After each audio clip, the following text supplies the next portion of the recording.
जिंदगी में सब कुछ हासिल करने की इच्छा किसकी नहीं होती? सबसे आगे रहने की इच्छा किसकी नहीं होती? पैसे कौन नहीं कमाना चाहता? नाम किसको अच्छा नहीं लगता? लेकिन आज मैं चाहता हूँ आपका नाम सबसे लास्ट में हो, उस लिस्ट में जिस लिस्ट का नाम है हार मानने वाले लोग। अगर आज मैं 100 बंदों को कहूँ कि कल से सुबह 4 बजे उठना है और वो 100 के 100 बंदे अभी एग्री भी हो जाएं, तो कल सुबह पता है क्या होगा? 100 में से सिर्फ 80 बंदे उठेंगे। परसों क्या होगा? 80 में से सिर्फ 50 लोग ही उठेंगे। तीसरे दिन क्या होगा? 50 में से सिर्फ 20 लोग ही उठेंगे। चौथे दिन 10 उठेंगे। पांचवें दिन 5 उठेंगे। छठे दिन 2 उठेंगे। लेकिन 100 में से जो आखिरी बंदा है, जो उस लिस्ट का 1% है, वो उस काम को नहीं छोड़ेगा। जो टारगेट उसने अपनी लाइफ में फिक्स किया है, चाहे उसको आईएएस बनना हो, उसको एक सिंगर बनना हो, एक्टर बनना हो, आर्मी ज्वाइन करना हो, डॉक्टर बनना हो, कुछ भी करना हो, वो बंदा उस हार मानने वाली लिस्ट में हमेशा सबसे लास्ट में रहता है। और यही सबसे बड़ा रीजन है कि जिसको दुनिया सबसे लास्ट में समझती है, वो सबसे लास्ट में नहीं होता, बल्कि दुनिया के 1% एक्सेप्शनल लोगों में होता है। और इसी वजह से उसको लाइफ में वो सब मिल जाता है जो उन 99% लोगों के पास नहीं होता। जिस टारगेट को पाने के लिए 99% लोग ख्वाब देखा करते हैं ना, सेम उसी टारगेट को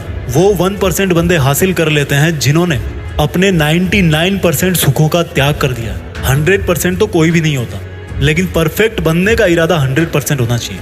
और कुछ लोग तो उन 1% के भी 1% में होते हैं, लाखों में एक होते हैं, करोड़ों में एक होते हैं, पूरी दुनिया में गिने चुने होते हैं।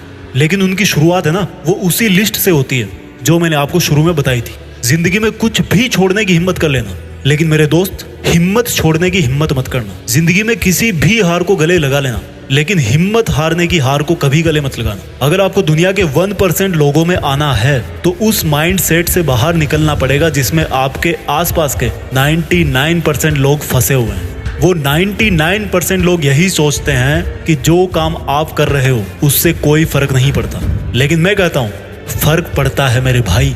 जो पत्थर नदी में गिरता है ना, वो 1 महीने में चिकना नहीं होता, कई साल लगते हैं। लेकिन आप तो यार इंसान हो, इंसानों में सक्सेस की चिकनार तो उसी दिन से आना शुरू हो जाती है जिस दिन वो उस हार मानने वाले लोगों की लिस्ट में सबसे नीचे आ जाता है, जिद्दी होकर बैठ जाता है कि करना है तो बस यही करना है, चाहे हासिल कर पाऊं या ना कर पाऊं, वो बात की बात है। अभी की बात सिर्फ इतनी है कि जिस काम में मैं इतने दिन से लगा हुआ हूँ, जो टारगेट लेकर के मैं बैठा हूँ, उस टारगेट के इरादे को घुटने नहीं टेकने दूंगा। और जिसके इरादे घुटने नहीं टेकते हैं ना, उन 1% के 1% लोगों के लिए दुनिया बहुत ताली बजाती है। आज से डिसाइड करो कि मुझे देश में अपने नाम के साथ साथ, अपने गांव के नाम के साथ साथ दुनिया में भी देश का नाम और ऊंचा करना है। जय हिंद, वंदे मातरम।